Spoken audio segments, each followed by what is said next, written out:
You've been taught to look outward for power. Since childhood, you were fed the belief that strength comes from achievement validation or control of circumstances.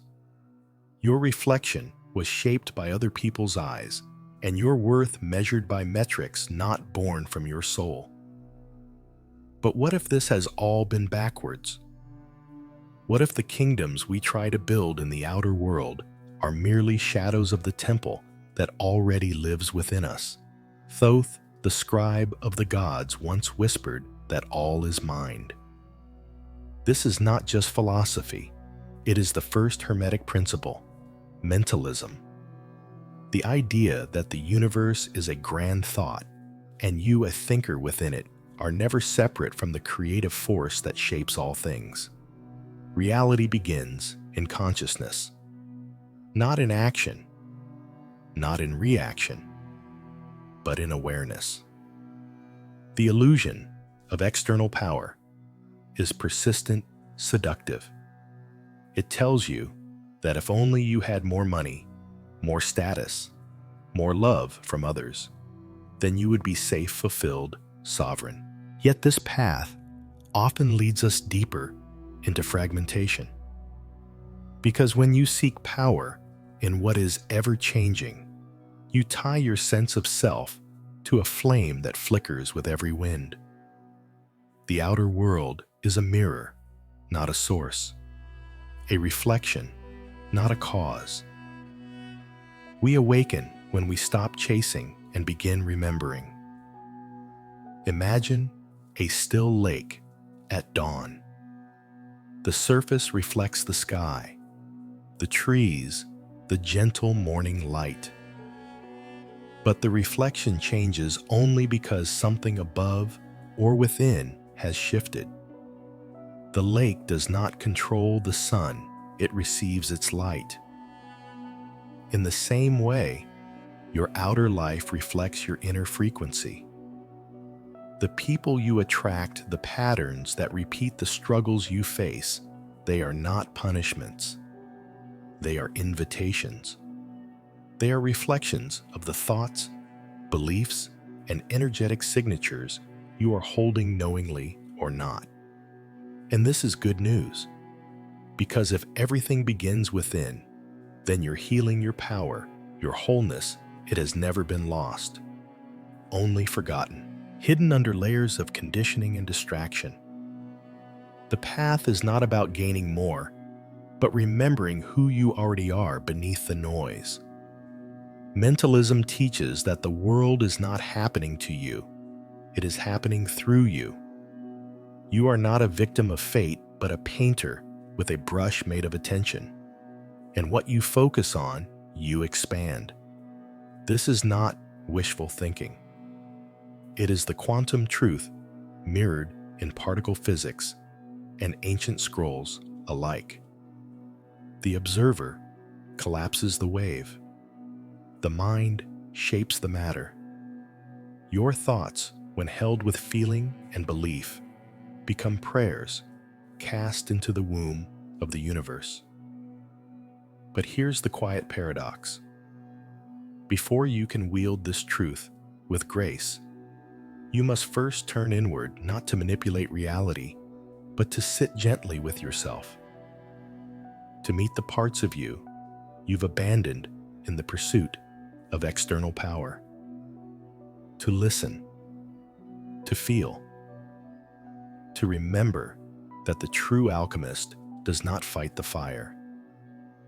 They sit in stillness until the flame reveals its wisdom. So ask yourself, where have I given my power away in the hope of being seen? What am I chasing that I believe will finally make me whole? Can I return home to the temple of my breath, the sanctuary of my being? In doing so, the shift begins. Slowly, softly, the illusion thins and you begin to see that the world is not your prison. It is your projection. And you are not lost. You are the source. You are the beginning. You are the mind that births the gold. Pain and joy are not opposites. They are twins born of the same light, dancing at different speeds. The Kybalion teaches us the principle of polarity. Everything is dual. Everything has poles. Everything has its pair of opposites. What feels like contradiction is in truth a continuum. Heat and cold, light and darkness, love and fear, pain and ecstasy, all are simply degrees of vibration along a single axis. This is not just a clever observation, it is a key. For once you understand that suffering and joy are not separate states, but different frequencies of the same energy, you can begin the sacred work of transmutation. To transmute is not to escape pain. It is to alchemize it, to lift it up the ladder of polarity until it reveals its higher note. The alchemist does not run from sorrow. They hold it close, not to suffer it longer, but to listen. Because within every ache is a secret, the proof that your soul is still alive, that your heart has not gone numb, that something deeper is asking to be reborn. Let me tell you a story. There once was a woman who lost everything she thought mattered: her job, her relationship, her home. In the silence that followed, she felt hollowed out, like a vessel emptied too quickly. She wandered through grief like a ghost. But over time, as she sat with the ache, she stopped asking, "Why did this happen to me?" and began asking, "What is this trying to show me?" She stopped seeing pain as punishment and began to view it as purification. And something remarkable happened. From the ashes of her old life, she began to feel light returning, first like a whisper, then a flame. She found herself more honest, more raw, more real. She no longer lived to impress. She lived to express. The same pain that once broke her became the doorway through which her soul re-entered the world. This is the secret of polarity. Every sorrow contains the seed of its opposite. You do not need to find joy elsewhere. You need only to raise the vibration of what is already within you. This is spiritual alchemy, not a denial of pain, but a reorientation toward it. You take the base metal of sadness and through awareness and compassion, refine it into wisdom, into empathy, into gold. So how do we practice this? First, become present. When pain arises, do not resist it with stories or distractions. Feel it fully. Name it without judgment. Welcome it as a messenger, not a curse. Second, identify its opposite. What would be the higher frequency of this experience? Loneliness may point toward connection. Anger may point toward clarity or boundaries. Fear may point toward the desire to feel safe and empowered. Third, move toward that frequency, not by force but by choice. Through breath, through movement, through spoken truth, through stillness. You are not pretending. You are transmuting. The key is rhythm. Just as tides rise and fall, so too does emotion. The pendulum swings, and you are not its prisoner. You are its observer. And when you become conscious of your position on the spectrum, you can begin to shift. This does not mean you will never suffer again. It means suffering will no longer be meaningless. It becomes your teacher, your mirror, your sacred fire. Ask yourself, where have I mistaken pain for punishment?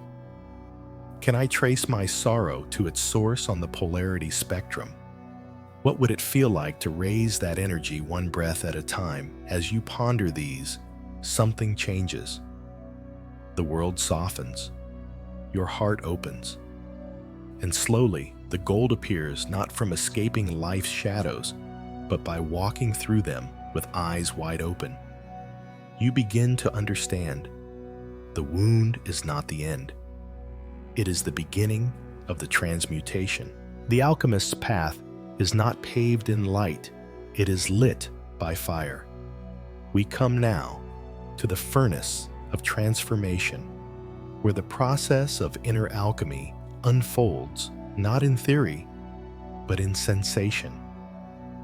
This is the place many turn back from, for it asks something bold.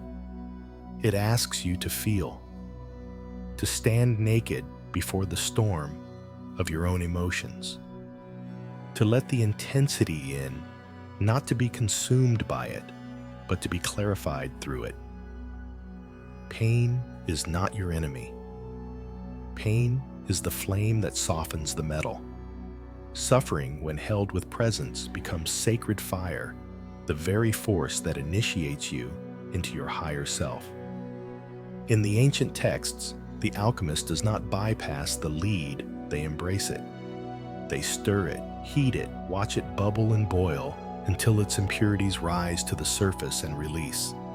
This is the art of purification, and so it is with your soul. To feel deeply is not a weakness, it is a sign that the soul is awake. Most people are taught to suppress, to be strong, by numbing, dismissing, bypassing the rawness. But spiritual strength does not mean indifference. It means presence. And presence does not flinch when the fire arrives. It breathes, it listens, it surrenders, not in defeat, but in trust. This is the furnace of awakening.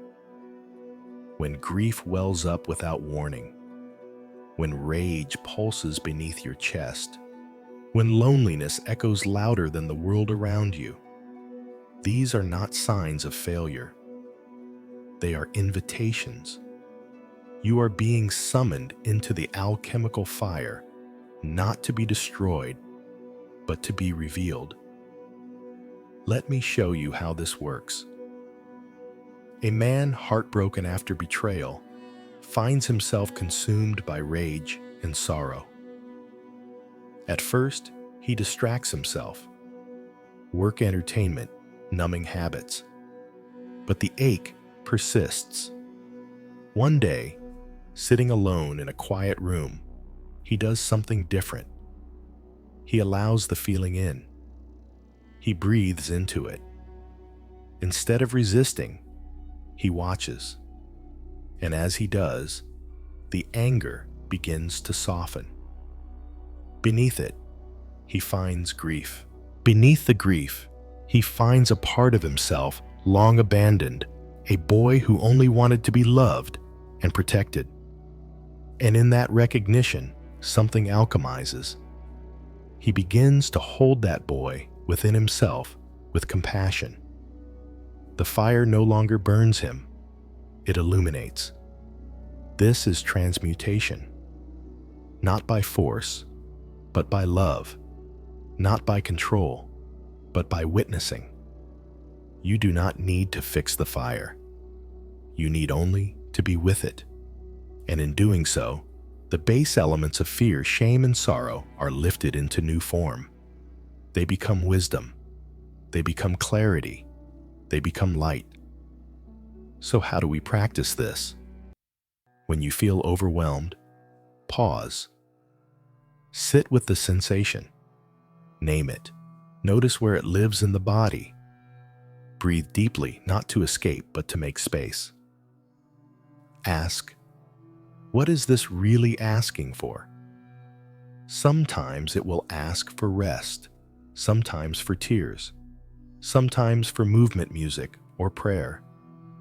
The alchemical process is deeply personal, but it always begins with awareness. And remember, The flame is not random. It comes when you are ready. The soul calls forth the heat it knows it can withstand. And so, the trials of your life are not punishments, they are thresholds, initiations, doorways into a deeper embodiment of who you truly are. The old identity burns away so the gold of your essence can emerge. Ask yourself, what emotions have I avoided that might be ready to teach me? Can I sit with discomfort without needing to fix it? What purity lies beneath this pain waiting to be revealed? When you live this way, you become more than human. You become alchemical. You stop fearing the fire. You become it, a sacred flame that no longer consumes but transforms. You become a lighthouse, not because you are never shaken, but because you've made peace with the storm. The art of transmutation is not about becoming someone else. It is about remembering who you were before the world taught you to forget. There is a silence more powerful than noise, a frequency that speaks without sound. It is the vibration of forgiveness. The Kybalion reminds us of the principle of vibration. Nothing rests, everything moves, everything vibrates. And so every thought, every emotion, every belief is a frequency rippling outward, shaping the substance of your reality. You are not just reacting to the world, you are broadcasting to it. And the quality of your inner signal determines what returns. To raise your frequency is not a new age cliche. It is the hidden science of the soul. Your emotions are tones, and you are the instrument.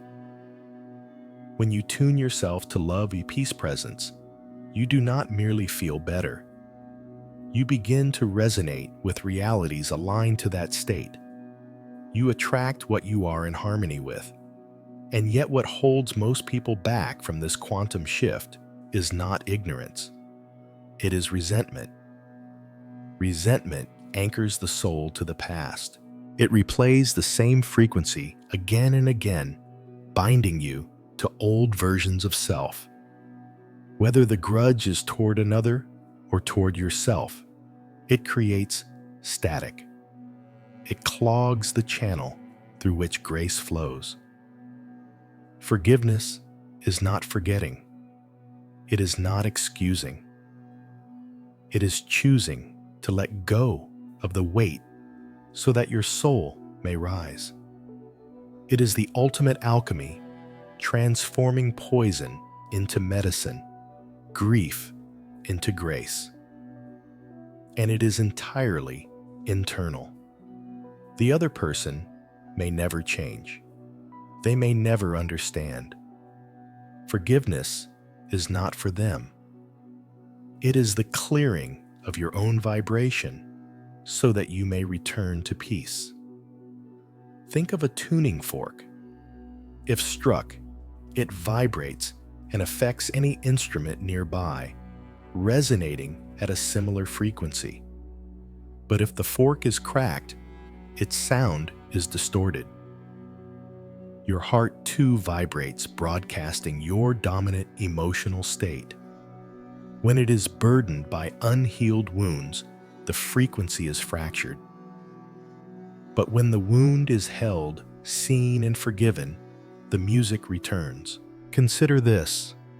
A man carries decades of shame from a mistake he made in youth. He believes that this error defines him, so he sabotages opportunities, avoids love, and punishes himself in small, quiet ways. One day, in deep meditation, he sees himself at the age of the mistake, and instead of judgment, he offers compassion. He whispers, "You were trying the best you knew." He holds that younger self in his mind's eye. he weeps. And as he does, something shifts. Not in the outer world, but within.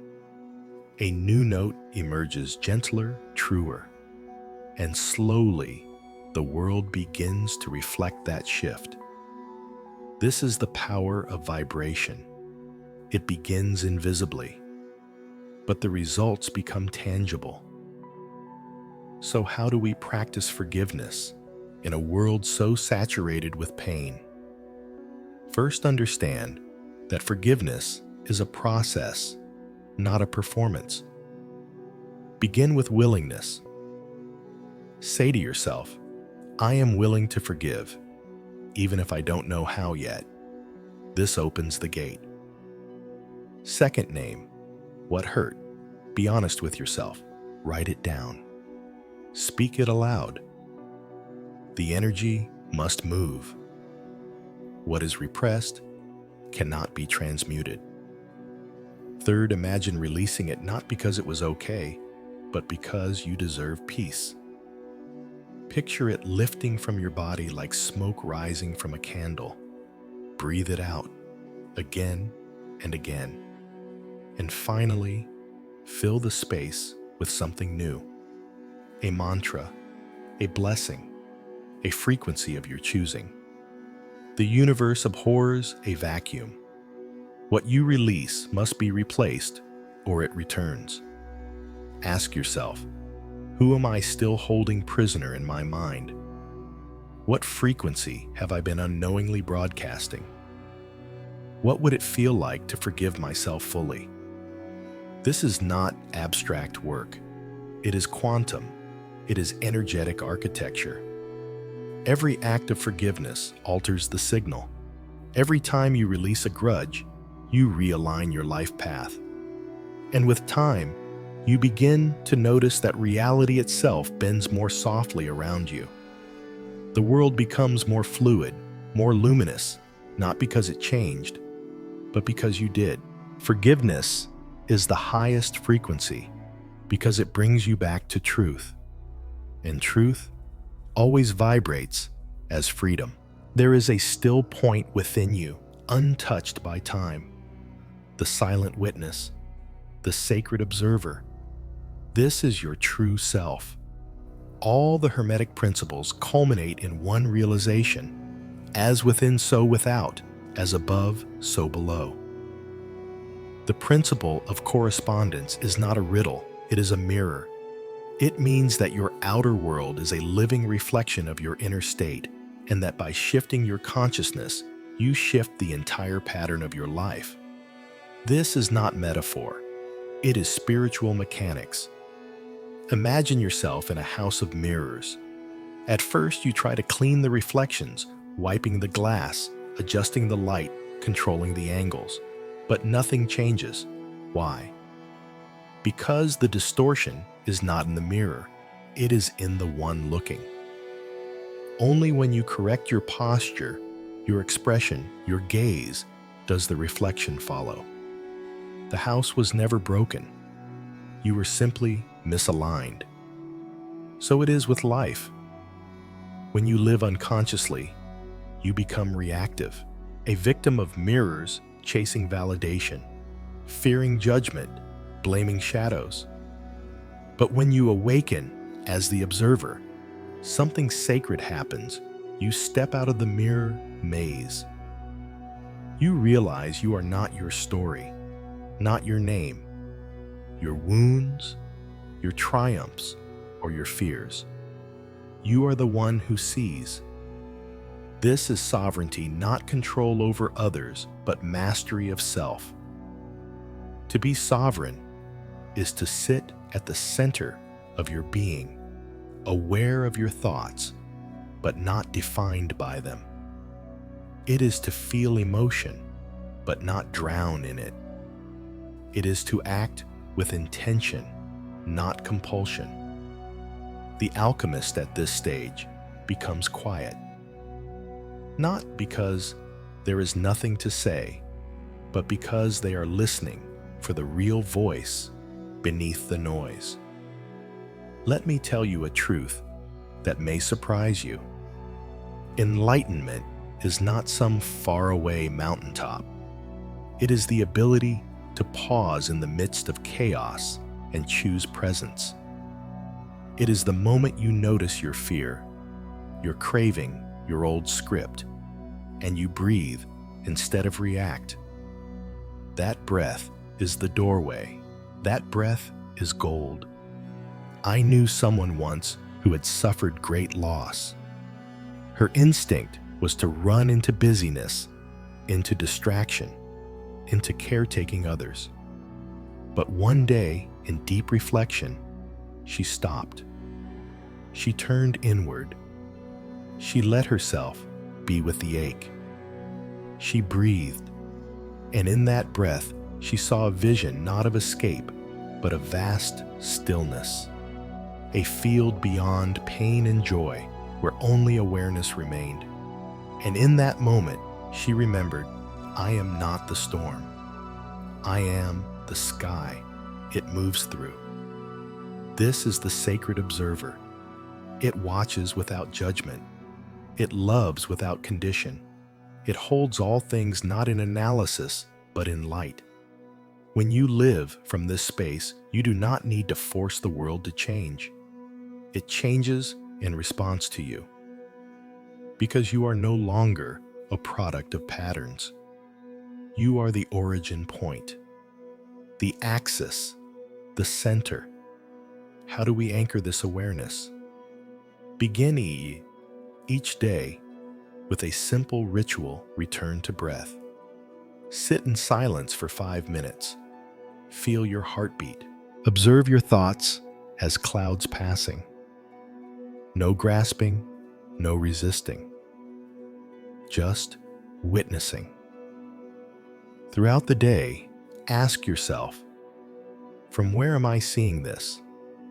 If the answer is fear, shift. If the answer is ego, soften. If the answer is love, expand. You are not your reaction. You are the one who chooses whether to act or dissolve into pattern. And each night before sleep, ask one sacred question. Did I remember myself today? Not the persona, the self, the one who observes. Ask yourself, what patterns have I mistaken for my identity? Where in my life am I reacting instead of witnessing? Can I return to the stillness from which all clarity arises? When you live this way, miracles become normal. Not because reality bends to your will, but because your will becomes attuned to a higher rhythm. The rhythm of your true nature. The rhythm of the cosmos within you. And so the great alchemical truth is revealed. You do not need to escape the world to be free. You need only to remember the one who sees. So here you are, dear soul standing at the edge of remembrance. You've traveled through the gates of illusion, polarity, fire vibration, and sacred observation. Not just as a listener, but as an alchemist in waiting. You've been given keys, not commandments, images, not instructions. Because this journey is not about adopting beliefs, it's about awakening what was always within.